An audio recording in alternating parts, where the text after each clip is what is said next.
and CEO of Red Hat, as our guest speaker tonight. Jim was named President and Chief Executive Officer of Red Hat in December 2007. Prior to joining Red Hat, Jim was with Delta Airlines, where he served as Chief Operating Officer, responsible for operations, sales and customer service, network and revenue management, marketing, and corporate strategy. Was anybody else responsible for anything else there? Basically, no. Prior to joining Delta, Jim served as Vice President and Director of the Boston Consulting Group and held various leadership roles in their Chicago, Hong Kong, Shanghai, and Atlanta offices. A native of Columbus, Georgia, Jim graduated from Rice University in Houston, Texas, with a bachelor's degree in computer science and economics. He also attended the Friedrich Alexander University in Erlangen, Germany. He holds a general course degree from the London School of Economics and an MBA from Harvard Business School. What I should point out is that not only are we honored to have Jim with us tonight, but we're also thankful to the partnerships that Red Hat is involved in with us here at Centennial Campus.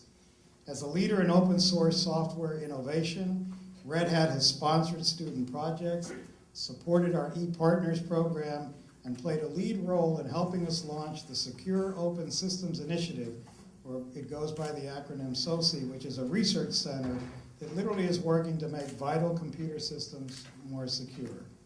So Red Hat is much more than our neighbor here on Centennial Campus. You truly are a very valued partner. Ladies and gentlemen, please join me in welcoming the leader of this valued partner, Mr. Jim Whitehurst. Jim.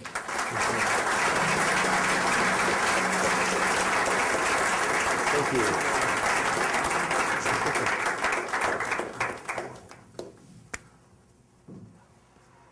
Don't worry, this will be short.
All right, with that as a backdrop, really excited to have you all here today to talk a little more about open source, and more broadly than open source, the power of participation, both in what we do and the opportunity more broadly for society around freedom and unlocking the power of information. Just a couple quick facts on Red Hat. Let me back up. I assume most of you know what open source is, but a couple just factoids on Red Hat.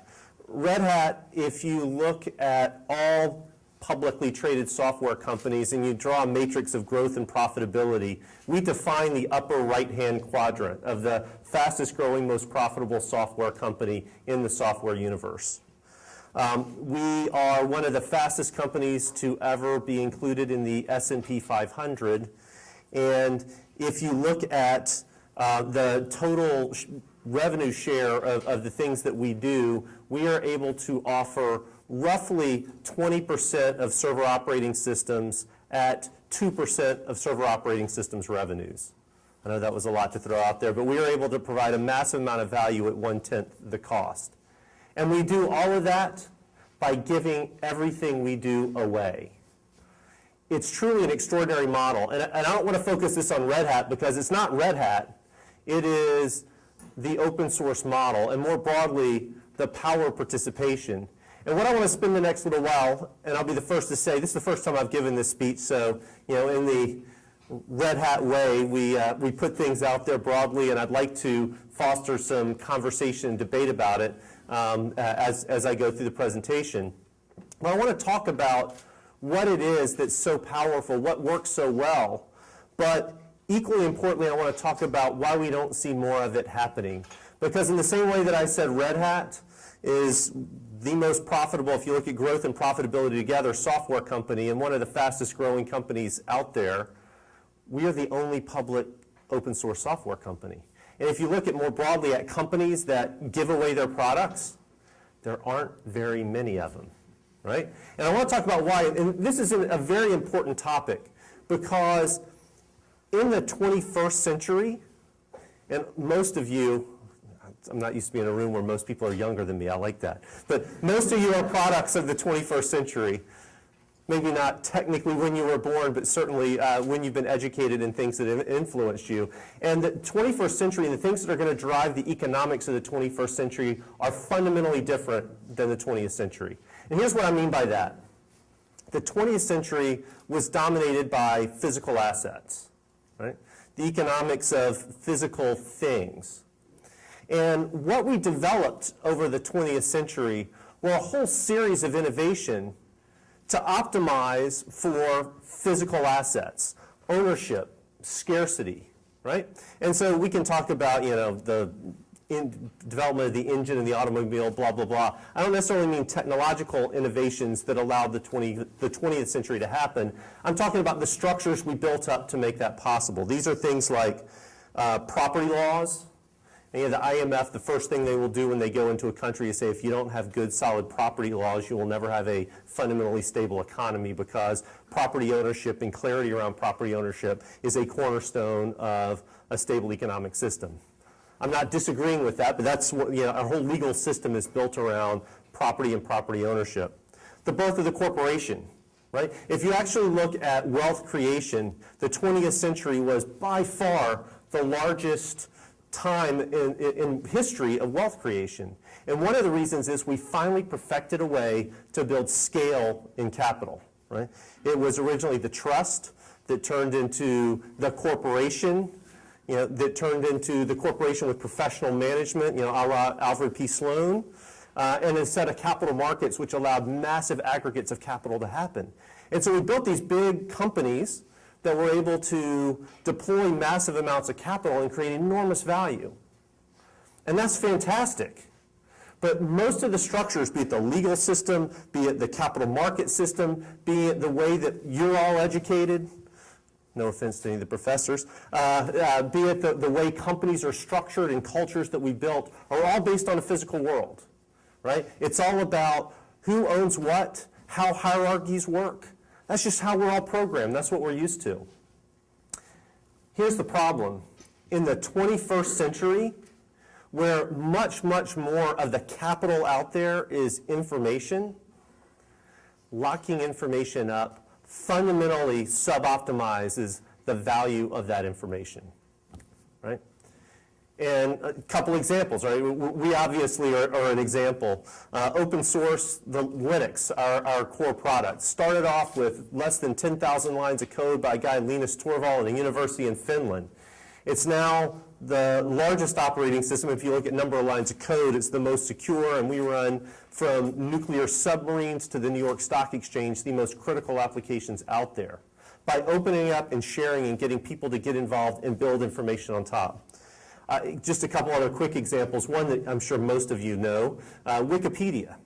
Right? Wikipedia is a prime example. If you open up information and say, look, add to it, information becomes more valuable. So Wikipedia has been able to build the largest single repository of easily searchable knowledge, of general knowledge, out in the world. And has done it with virtually zero investment. Right? In fact, Wikipedia has no real business model, right? It takes some donations by people to keep it going, right? But the whole concept, if you let people build on ideas that are out there, you can build a whole that's worth so much more than the pieces, and so much more than any single individual can do. This is, we think of it more broadly as the power of participation. The Human Genome Project, right? It was projected that was going to take decades to fully unlock the secrets of the human genome. But because that project was done in a very open source way, as we would say, and that information was shared, the asymptotic ability to decode the pairs in the human genome just took off at an extraordinary rate and happened before anybody could believe that was possible. I hate to bring this example up. I know there's some Red Hat people here and they'll cringe because this is of limited artistic value. Even participation like American Idol, right? Guess what? American Idols have typically been commercially successful. Why? Because the producers know that whoever the artist is that wins is something that people want because people were involved in it, right? So you're not developing products that people don't like or want, right? You've involved your customers in developing those products. I can go on with hundreds of examples of value creation around the power of participation. But here's the problem. When the general concepts around at least computer science and many types of information were first formed, these happened in the 20th century. And people applied 20th century filters to it. So when we take software, which is near and dear to our hearts, when software was first developed, it had a real fundamental problem. And that was simply the marginal cost to copy it was close to zero. And that wasn't a feature, that was a bug, right? Because if it's easily copyable, why should I write this stuff? Because I'm going to charge for it. I can charge for it once, and then anybody can copy it for free, right? That's a problem. Viewed in the old 20th century world of scarcity, I've written this, it is mine, I need to be able to monetize that. So what did we do, right? Well, we have a massive capital system and legal system. We said, that's no problem, we'll just apply copyright laws to computer source code. So it may be physically easy to copy, but legally it's not copyable. And hey, we threw in a couple of decades later, why don't we patent this stuff too? So it's not only this exact code, any idea you have, you may as well go ahead and patent and lock that up too. So we built a system around information and knowledge where we said, let's lock it up. By the way, obviously Microsoft was a key part in that originally, talking about copying and getting copyright laws, et cetera, to apply to software. However, the Bill and Melinda Gates Foundation will only fund research into AIDS now if the researchers agree to fully open their results and allow them to be used and built on by anyone else. So certainly even Gates understands the power of collaboration and what it can do. So look, there's nothing fundamentally wrong with saying, let's lock up information, right? I mean, I don't have a moral issue with that. There are some open source people who have a moral issue. I don't have a moral issue with it, but I do have a fundamental issue with it in that you're sub-optimizing the value of that knowledge, right? By locking it up, by not allowing other people to build on top of it, we're sub-optimizing it. And that can be computer source code. That could be all kinds of research information. You can apply it to most types of generic information out there. The power of opening it up and allowing people to build on top of it makes the whole more valuable than if it's locked up and held alone. Now, this is where the economic conundrum comes in. It's like, would I rather own 100% of something less valuable, or would I rather own a tiny little sliver of something more valuable, right? And the way our world has historically worked is, well, I'm going to own 100% of something that's less valuable because we know how to do it and the laws work and the systems work, et cetera, et cetera.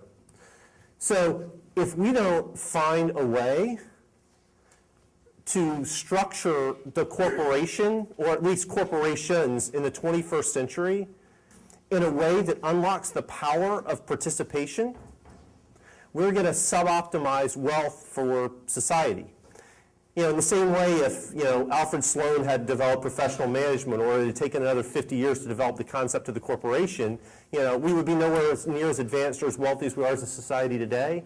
If we don't have business model innovations and managerial innovations around how to manage in a world of ideas, we will sub-optimize value as a society. Now, I very specifically made an implicit leap in what I said there, and that was, if we don't figure out a way to structure around it, right? I'm not a believer in giving stuff away for giving stuff away's sake. We do it to create value, right? Red Hat is a for-profit company, and as I said, we are actually quite profitable as a company, right? So I absolutely believe if we don't figure out a way to build a profit motive around the power of participation, we're going to sub-optimize the power of participation, right? So as I thought about that, I do think I'm in a bit of a unique situation, having run a very traditional 20th century, almost military type culture of an airline, and now running, I would argue, one of the very, very few 21st century companies. And as I thought about it and thought about what I want to talk about today, there are really 5 points that come to mind, which you really have to think about as you think about what it takes to go from being a 20th century company to being a 21st century. Or not necessarily the movement, but the differences between a 20th century and a 21st century company. I want to talk about those because they're not only relevant to managers as you're entering the workforce, for the younger folks in here, as you're entering the workforce, thinking about this and expectations and the types of cultures you're looking for, I think all are weave together because we are looking at a 21st century workforce entering a 20th century corporate culture. But let me walk through several of those. First off, you have to build an architecture around participation, right?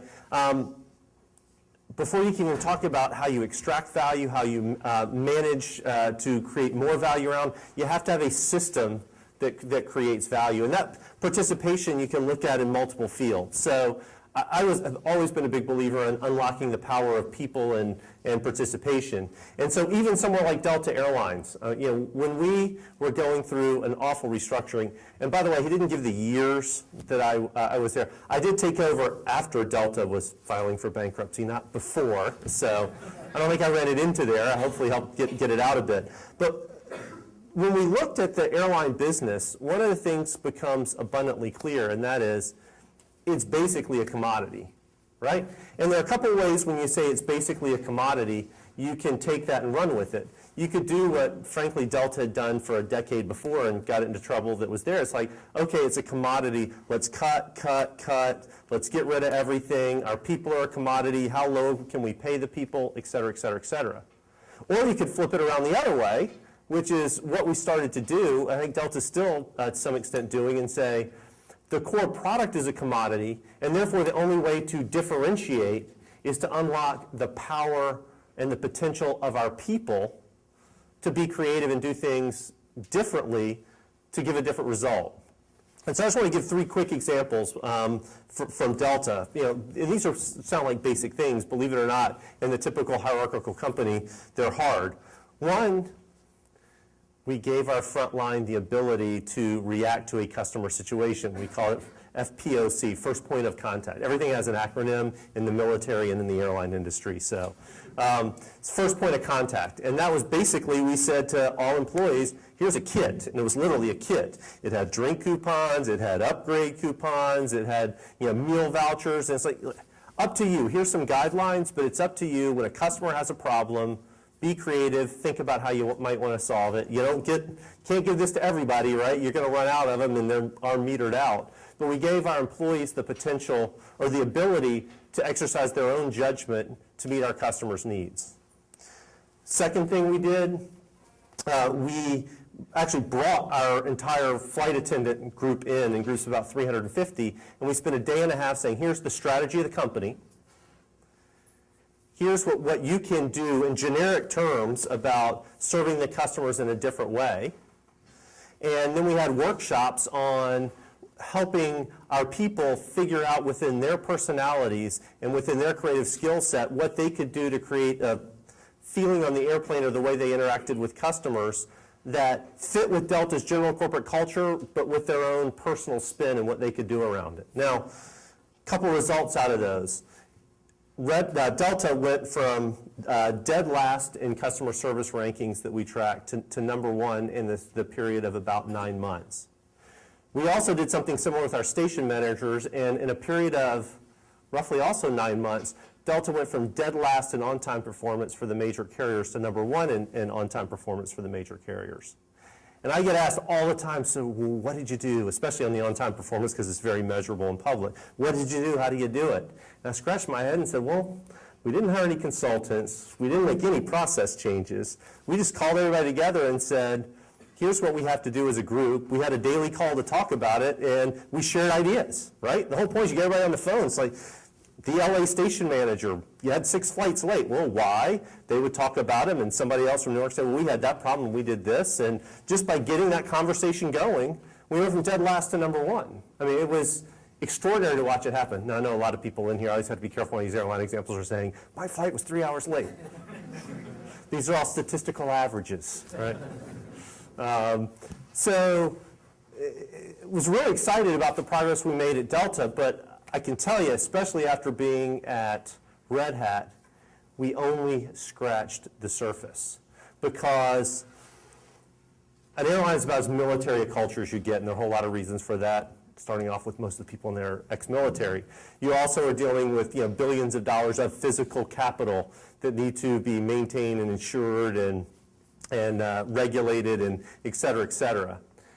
Coming to Red Hat, I'll be the first to say we probably get it right 25% of the time, but hey, that's 20% more than most anybody else gets right.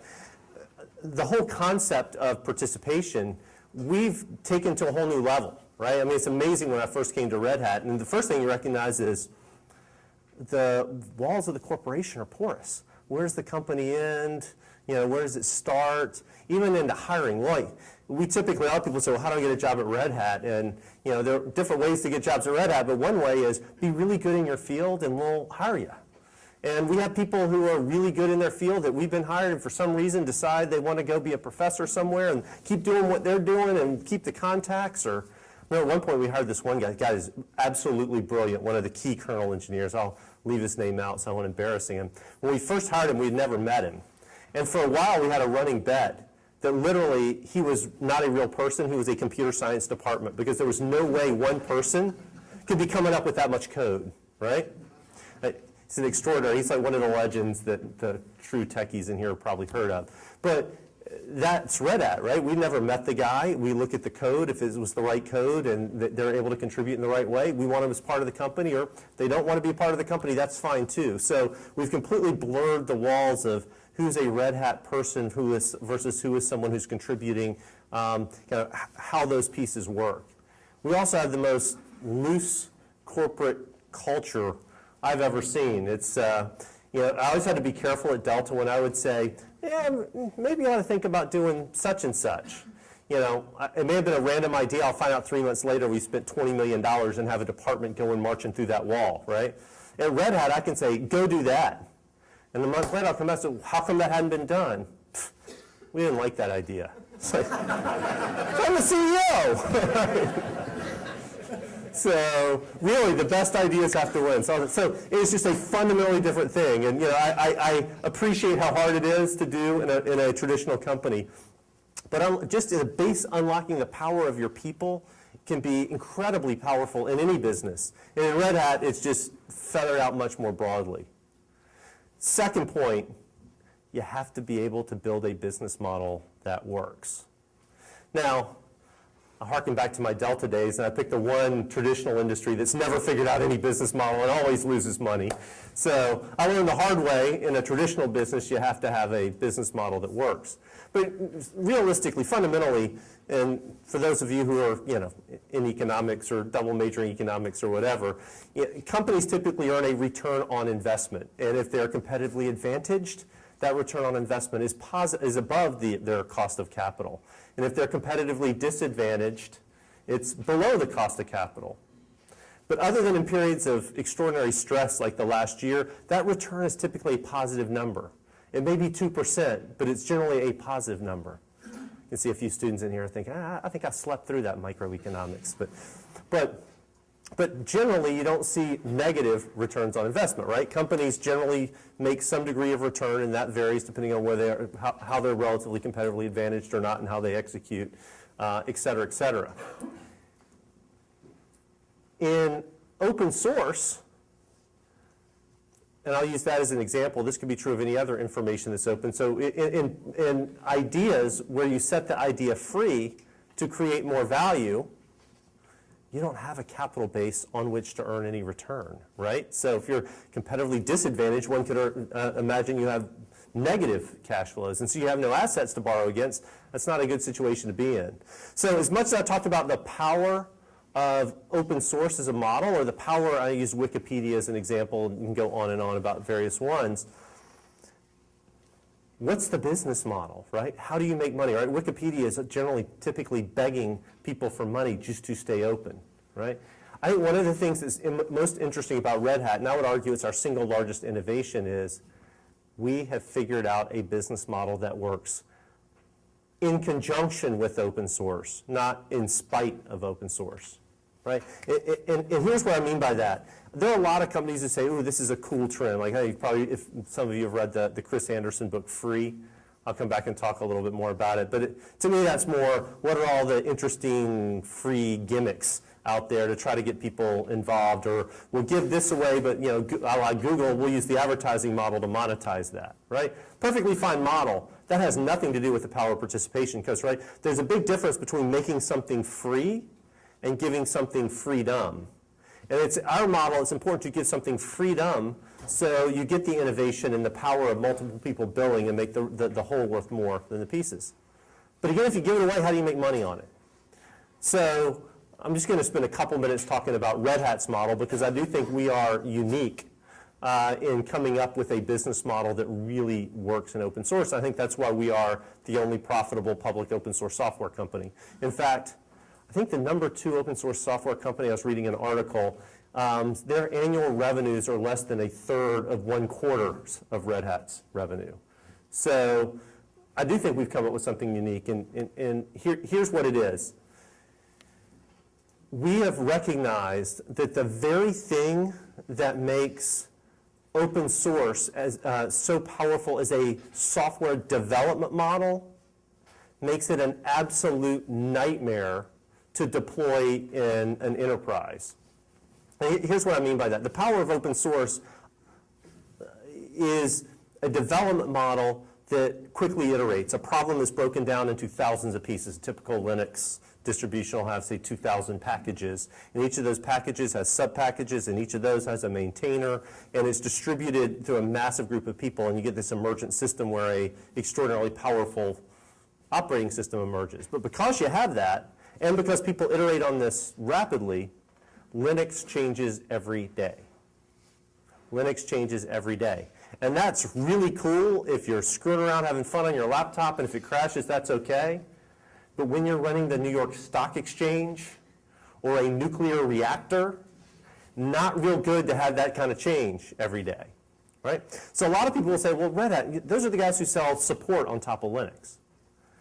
Let me tell you, and either you've studied much around either managerial economics, there is no way we would be as big and profitable as we are if we sold support on top of Linux, because what would our competitive advantage be versus the myriad other people who could set up in a garage and support Linux, right?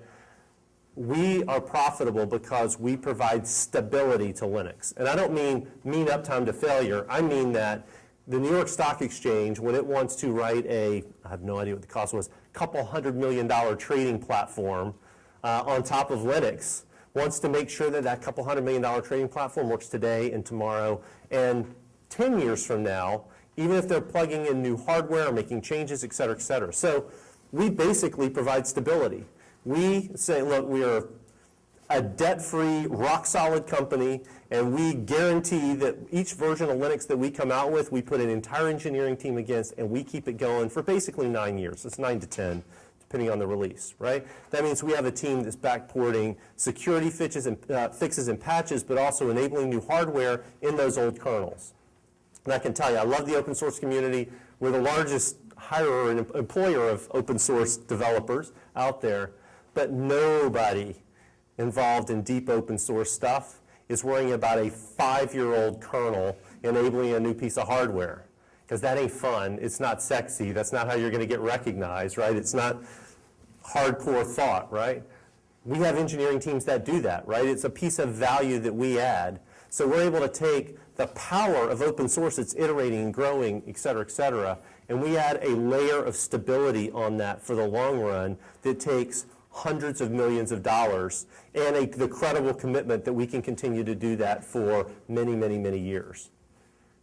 No one else has been able to duplicate that model in Linux, which is why we have over 80% paid share of Linux out there. And in general, I think most people have leapt and say, open source, this is cool and sexy. Okay, now how do I add something proprietary on it?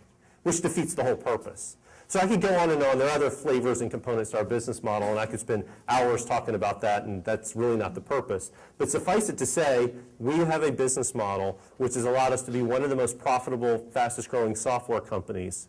At the same time, offering our product at roughly 1/10 the price of competitive offerings in the market. And again, it's critical that we have a profit motive in these businesses, or they will be sub-optimized and they won't develop. And I'll pick on a simple one. How many people in here actually run Linux on their desktop? Wow, that's an impressive number. Most of the times when I ask this question, I get like 3. All right, I appreciate it. I run it too. I was a Fedora user for years when I was at Delta. But most people don't run Linux on their desktop, and the simple reason is basic things like there isn't iTunes for the desktop. Now, why isn't there iTunes for the desktop? Simple reason. We don't sell a commercial desktop. We have one we give away. We don't sell it. I have no profit motive to call up Steve Jobs and say, I really want iTunes for the desktop. If you look at the server side, that's where Red Hat, again, because we sell stability, we sell a server operating system, running data centers, et cetera, et cetera. We have a big profit motive to get out there. And we have more certified applications and ISVs, so software vendors, who have certified to Red Hat Linux than to any other operating system running in the data center. Why? Because we had a profit motive to do so. Right? So if there's not a profit motive, we get some degree of sub-optimization. If you look at the core of Linux, it's a much better operating system than Windows. I don't feel arrogant saying that. If anybody's used Vista especially, it's apparent very quickly. But seriously, if you look at the security model, written by the NSA and contributed in, etc., it is extraordinarily powerful. But again, it lacks some of the features and polish because we don't care. I mean, I don't say we don't care. It's nice to have, but we don't have a profit motive to do that. We do on the server side, and so on the server side, it is ready for prime time with every bell and whistle, et cetera, our customers want. So I'm hopeful someone figures out a commercial model on the desktop Linux side. And then guess what? I'm sure iTunes would be there for Linux. A small example just within open source, but this is true of almost any other endeavor around information. If it's not going to be a nonprofit, then we got to figure out profit motives that work, that continue to foster and make that grow.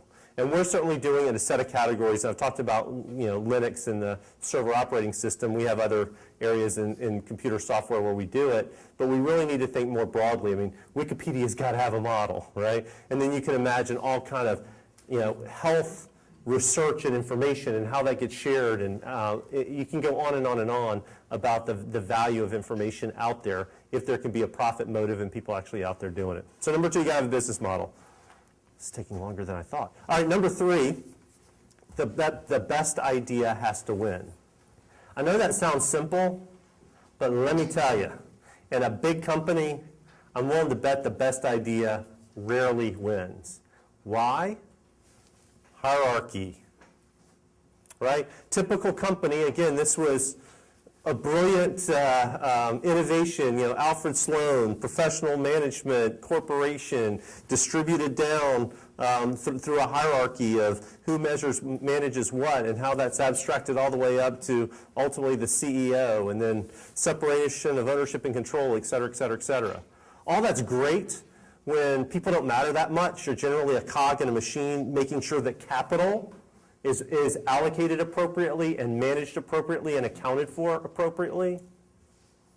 The problem is when you start talking about information, those people who in a typical company are trying to manage that capital now are the ones who have to generate the ideas. But how many people tell their boss that they're crazy, right? Or they're an idiot and they need to do it this way?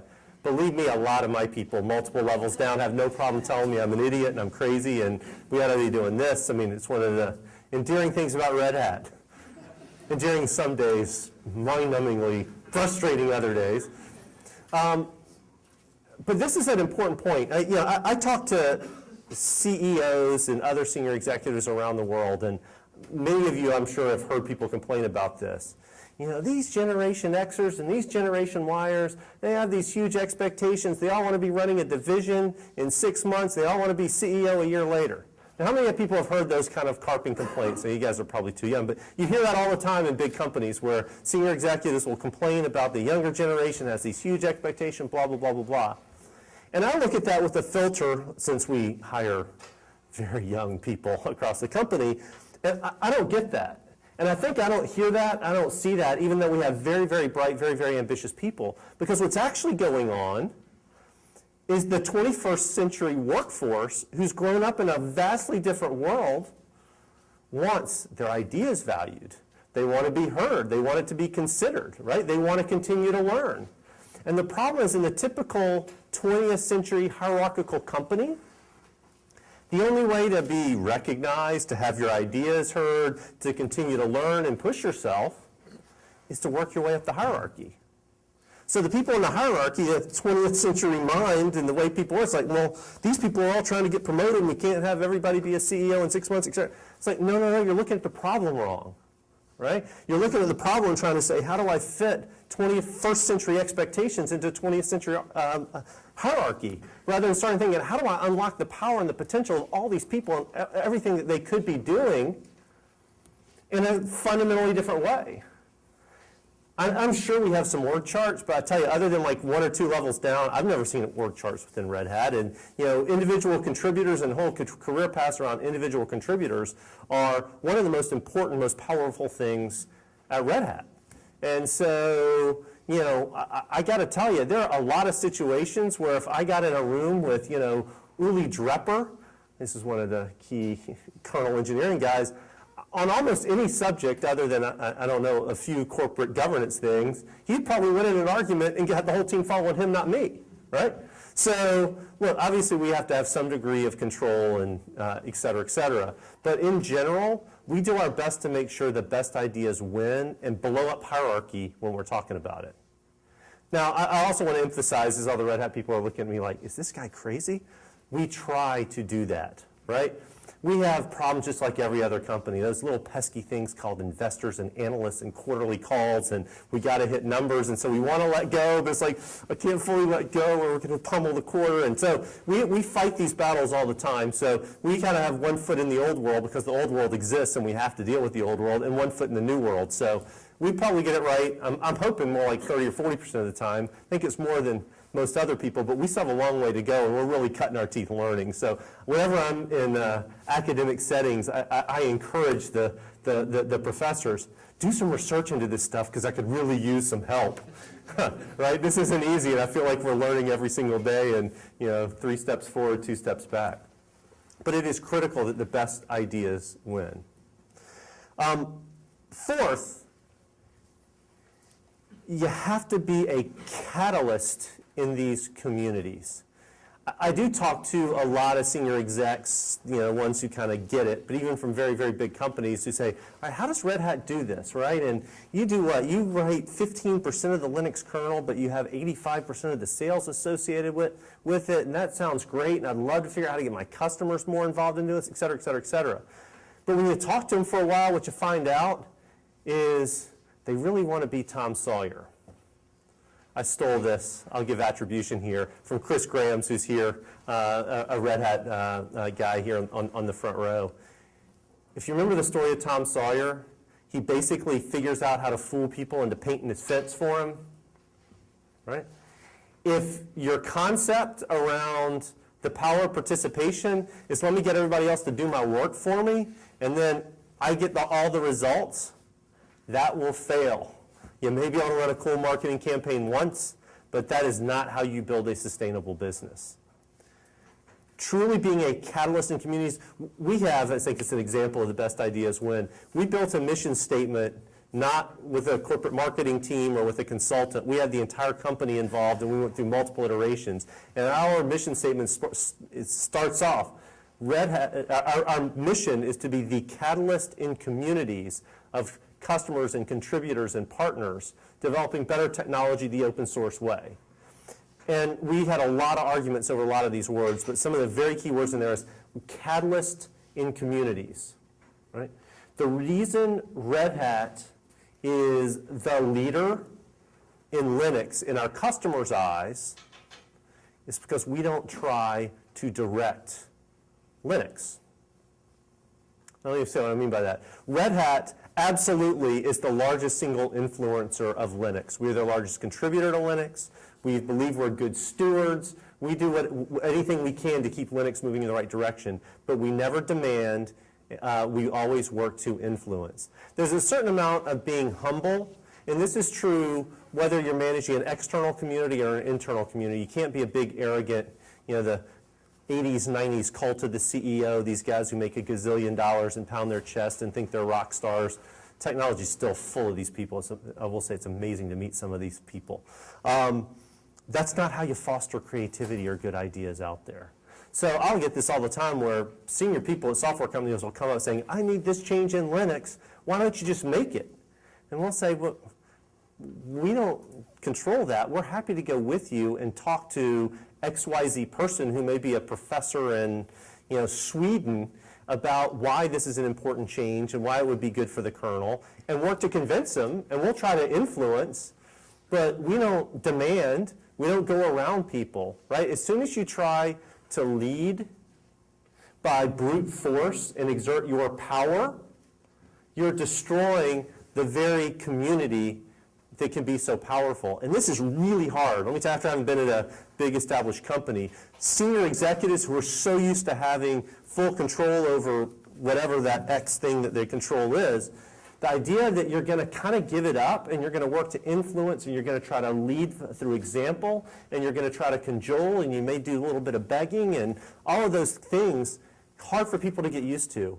But it's absolutely critical if you believe that ideas and knowledge built on top of each other's ideas is critical.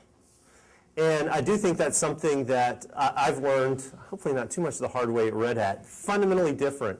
But if you do that, you can create something like Linux, where most people, frankly, buy from us, not from SUSE, which would be our only commercial competitor, because if you want something changed in Linux, we can get it done. It is unlikely that they can do that, because we have worked to build, and again, we contribute back more than anyone else, and we expect others to contribute. It's a two-way street, and we've worked to build that level of catalytic participation around the communities that we're involved in. And again, we think about it as we're a catalyst in communities. We're not a catalyst of communities or on top of communities, right? We typically want to be a major player in the communities we decide. When I say communities, there are dozens, if not hundreds of communities that either make up Linux or our other products. So it's not just kind of one or two, it's dozens of different projects and communities, even within IT, that we're involved in. Final one, all else fails, you got to hack the system, right? We live in a 20th century world. I know the calendar says 21st century, but in so many regards, we live in a 20th century world, and it's a fact of life. And so this is the one where we often have to make compromises, and at times people understand, at times people don't understand. Let me just give you a few examples. The legal system, right? The legal system was set up to protect intellectual property. I don't like to call it intellectual property because the idea that ideas can be kind of owned and controlled is a little scary. So 2 examples of hacking the system. The primary license or set of licenses that governs open source is something called the GPL, the GNU Public License. The GPL has a very specific provision in it which people have kind of coined copyleft because it's the opposite of copyright. It basically says you can use this code, you can do whatever you want to this code, but if you redistribute it, you have to redistribute your source code with that code, right? So it's what we call a viral license. It forces you want to use this stuff, feel free, do whatever you want with it, give it away, sell it, do whatever you want, but whatever modifications you add to it, you have to give back.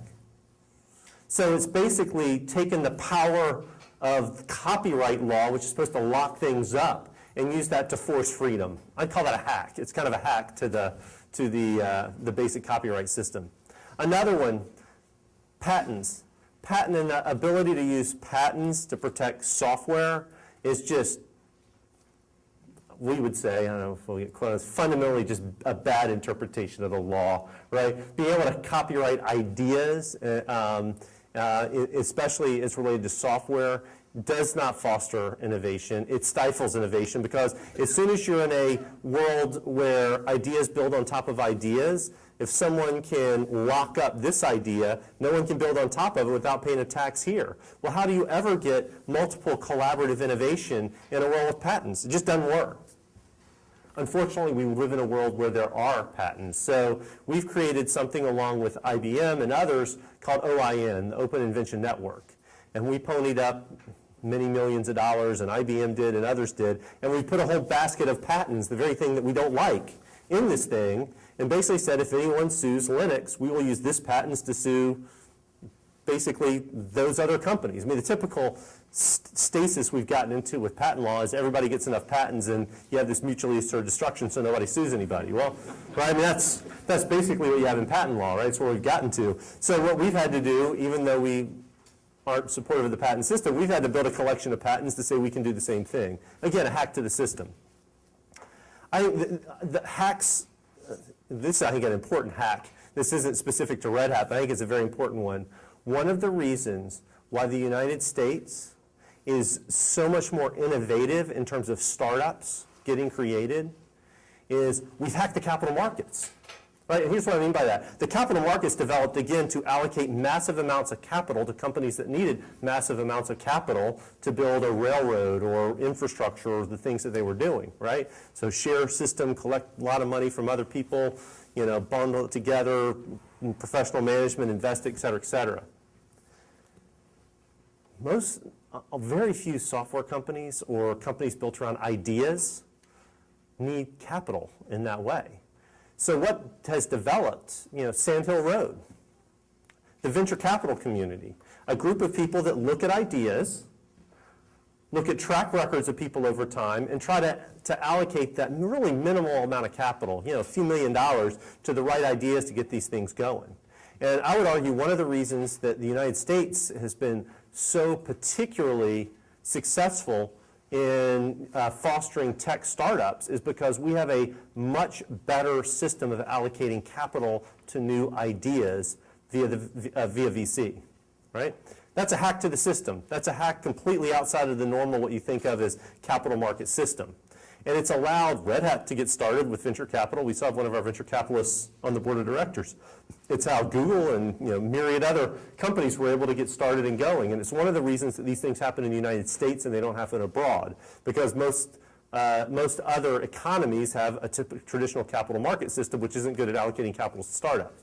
Now, of course, loops all the way around. Unfortunately, the capital market system, traditional capital market system, is still used today as the monetization or the exit vehicle for the venture capitalists.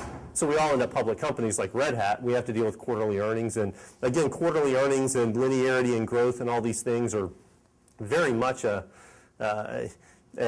artifact of 20th century when you have amount of capital and you have return on capital and you reinvest a certain amount of that so you get linear growth. The problem with technology that doesn't work that way. It's very nonlinear when ideas happen, and capital markets don't like that, right? So we spend a lot of the time, and so I say when I have this push and pull with ideas and what we decide to fund and how we do it, is I have to have one foot in the 20th century world of I got to have my earnings and I have to execute against my earnings over here, and at the same time try to shield 99% of Red Hat from all that 20th century mess that's not necessary. We don't need the capital, right? We probably never needed the capital, right? We just need an exit vehicle for the venture capitalists. But we live in that system, and we have to deal in that system. We've hacked the model because we don't have a license to sell with a subscription model, right? So we've turned Linux and how we distribute our code and how we get paid for that from a traditional license model to a subscription built on that continuing stream of updates. So even though we provide stability over a long period of time, we have to charge for it 1 year at a time or 1 month at a time because the traditional models for how software can be priced don't win.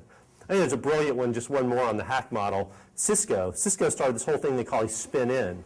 a group of people have a brilliant idea in Cisco. Project California, their new server business, was one example of this. So Cisco says, well, I don't know how to allocate capital across all these ideas. Go do it yourself, and if you do well, we'll buy you back. So they encourage some of their best and brightest to go out and start their own companies, and if it looks like the idea is getting traction and working, they'll just buy them back. It's an expensive way to do it, but it's a hack to the traditional system.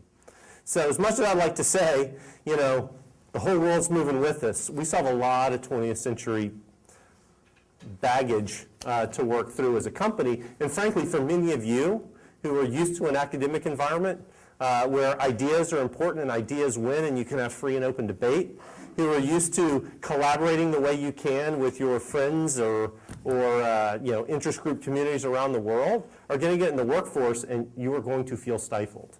I mean, I hate to break that to you, but you're going to feel stifled in many, many companies. I think it's really up to you, and it's up to managers and leaders in corporates more broadly to really understand where and how the power of participation can be used, how we fix the problems in the system that need to get fixed. Because again, if we don't, we are going to dramatically sub-optimize wealth for society in the same way we did in the 1800s, because we hadn't developed the right systems to work in a capital-based 20th century economy.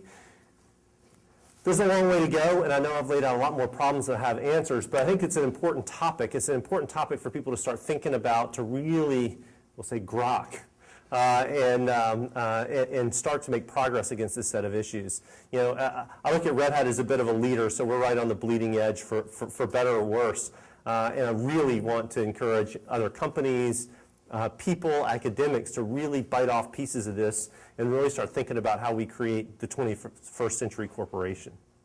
All right, with that, I'll stop. I ran a little long, but I'd really like to hear some feedback and just have a little bit of a discussion if we still have the room for a little while. Our rent's paid up. We should be able to keep it. Yeah. So what if you take the company private? Do you think that you would go away from having all that 20th century ideas and issues with the capital markets and everything else? Take it private. Do you think that you're going to grow faster, become more profitable if you get away from all of that stuff? Absolutely. Absolutely, without question. So why don't you do it? The problem, I mean, frankly, for us is because people see the potential in the business. I'm going to use that as an example. We have a $5.5 billion market cap. The premium to take us private, I mean, pick your number, $8 billion. And borrowing that amount of capital in a traditional sense of borrowing capital and the debt service against that puts you right back on the same train that existed before. The problem is, we should have never gone public. I shouldn't say that too, right?